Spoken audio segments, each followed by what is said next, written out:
You know, some of the most genuinely terrifying stories, they don't happen in some old haunted house or a dark forest. Nope, they happen in those quiet, brightly lit places we think of as safe.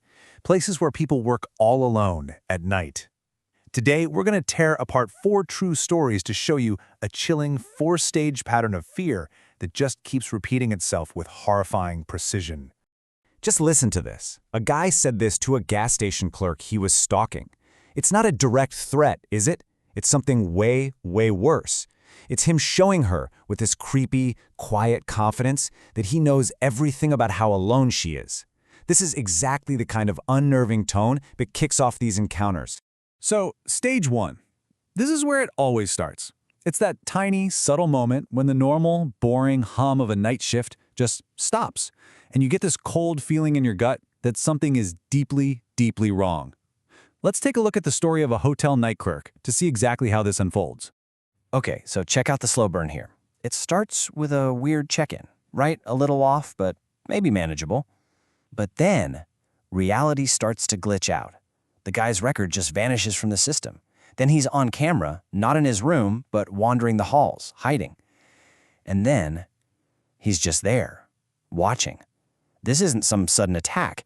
It's a slow, creeping violation of a space that's supposed to be locked down and secure.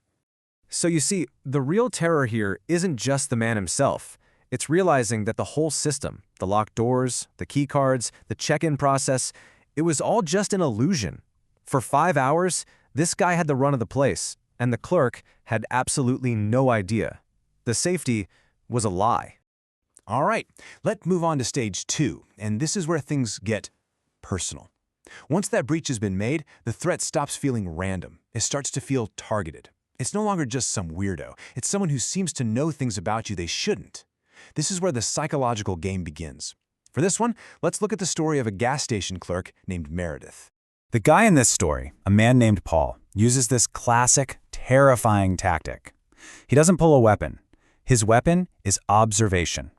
He takes these tiny, personal details about his victim and turns them into proof that he's been watching. Not just seeing her, but studying her. And boom, there it is, the first real gut punch. He knows her name, even though she's not wearing a name tag. And he's analyzed her handwriting? I mean, come on, that's not a casual observation. That's a declaration. It's him saying, I've been watching you so closely, and you didn't have a clue. This right here is just horrifyingly manipulative. He's twisting his stalking into some kind of special, unique form of empathy. He's not a creep, you see. Oh no, he's the only one who truly gets her. It's textbook gaslighting, and it's designed to make her doubt her own fear. And if there was any doubt left in anyone's mind, the police found this stuff. This wasn't some simple misunderstanding. It was a calculated, deep-seated obsession. The Polaroid, the work schedule, notes on her clothes, her groceries, and then this, the final proof. A page with her name just scrawled over and over until it's nothing but an insane scribble. The game was real. Okay, now we climb the ladder to stage 3. This is where all that vague, creepy ambiguity starts to burn away, and what's left is a clear, tangible danger. That psychological dread turns into the very real feeling of being hunted. For this, we're at another 24-hour gas station, where the threat wasn't one person, it was coordinated. So the whole thing starts with this really flimsy excuse. A guy is just sitting in his car, engine running, says he's a DoorDasher, but there haven't been any orders for 2 hours. That's red flag number 1. The car is brand new, no license plates, red flag number 2. Then he pretends he doesn't speak English, and when he gets called on it, he just floors it. This isn't just weird, it's actively deceptive. And this is the moment it all escalates. The real kicker. As that first car peels out, a second, brand new car, also with no plates, that had been sitting there in the dark with its lights off, immediately follows him. This was never a lone wolf. This was a team. And it wasn't a one-and-done thing. No way. They came back. And this time, they were seen planning something, arguing and pointing right at the doors of the store. The clerk now knows without a shadow of a doubt that she was being targeted, and whatever they were planning, they weren't giving up. The danger is no longer a maybe, it's right there. And that brings us to the final, and I think the most terrifying stage of all. This is that heart-stopping moment when you realize the monster isn't trying to get in the door. He's already inside, and we see this perfectly in the story of Daniel, a clerk at a quiet little motel out in the middle of nowhere.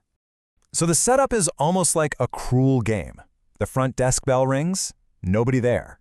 10 minutes later, it rings again. Lobby's empty, parking lot's deserted. Daniel figures, okay, it's some kid pulling a prank. So after the third ring, he decides he's going to catch them. He sits right at the desk, watching the door, thinking he's taking control of the situation. But really, he's walking right into the trap. So here it is, the central question, right? If there's no one in the lobby and there's no one outside, who keeps ringing that bell?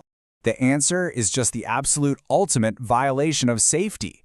The intruder wasn't outside trying to get in. He was already inside, hiding literally inches away from Daniel, under the desk, for who knows how long. He was the one playing the game the entire time. And the horror is all confirmed on camera. After Daniel bolts to the back office, you see this figure crawl out from under the desk, and for a second, all you can see is the glint of his eyes in the security camera. Then he walks over to the office door and just slowly rattles the knob. He knows exactly where Daniel is. So what is the pattern here? When you lay these 4 stories side by side, you see they all share these same core elements that build this very specific, very personal kind of terror. Every single one of these stories hits these 5 notes. It always starts with the violation of a so-called safe space. It always involves that sustained, creepy observation. There's always some kind of glitch in reality, like the disappearing record or the phantom bell. The intruders always use this deceptive normalcy to hide in plain sight. And most importantly, you have no idea what they actually want. Their intent is a terrifying mystery.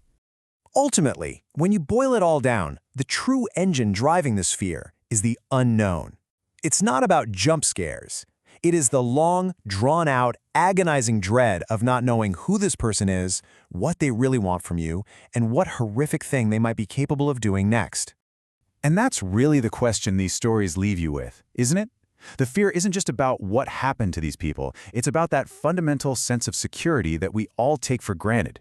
It just makes you wonder, the next time you think you're completely alone in a quiet room, are you sure?